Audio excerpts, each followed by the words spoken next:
30,000 কোটি টাকা দেবে পরিবেশ দূষণকারী ধনী দেশগুলো। 2035 সাল পর্যন্ত এই অর্থ দেয়া হবে।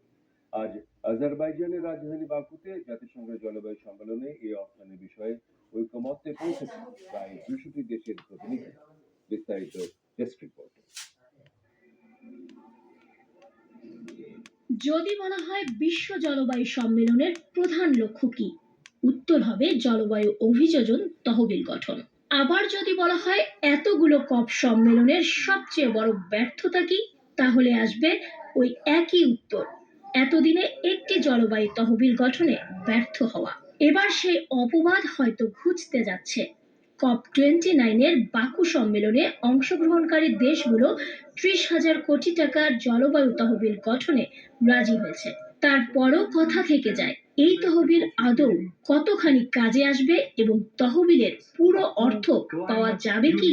কেননা প্যারিস জলবায়ু চুক্তি থেকে যুক্তরাষ্ট্র নিজেদের প্রত্যাহার করে নিয়েছে। জলবায়ু গঠন চুক্তিতে যারা স্বাক্ষর করেনি তারাই পৃথিবীতে সবচেয়ে বেশি কার্বন নির্গমন করে।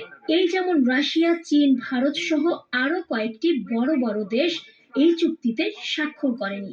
কার্বন নির্গমন ও নিঃসরণ এবং তাপমাত্রা বৃদ্ধি যেহেতু বৈশ্বিক ইস্যু, তাই এটাকে আঞ্চলিক দৃষ্টিকোণ থেকে দেখে আংশিক উদ্যোগ গ্রহণ কোনো সুফল বয়ে আনবে না। এজন্য চাই সুসমন্বিত একটি বৈশ্বিক পরিকল্পনা, যেমনটি বলা হয়েছিল কিয়োটো প্রটোকলে। তারপরও আশার কথা এই যে এবার জলবায়ু তহবিল গঠন নিয়ে অংশগ্রহণকারী দেশগুলো একটা ঐক্যমতে পৌঁছেছে। বর্তমানে এই তহবিলে প্রতি বছর $100 বিলিয়ন জমা দিচ্ছে ধনী দেশগুলো। এর আগে গত শুক্রবার খসড়া চুক্তিতে বছরে $250 বিলিয়ন দেওয়ার প্রস্তাব দেওয়া হয়েছিল। তবে এই প্রস্তাব নাকচ করে দেয় দরিদ্র দেশগুলো। বাংলাদেশ সহ উন্নয়নশীল দেশগুলোর দাবি ছিল তাদের জলবায়ু পরিবর্তনের ক্ষতি পোষাতে বছরে $1.3 ট্রিলিয়ন দিতে হবে। পরে বছরে $300 বিলিয়ন দিতে রাজি হয় ধনী দেশগুলো।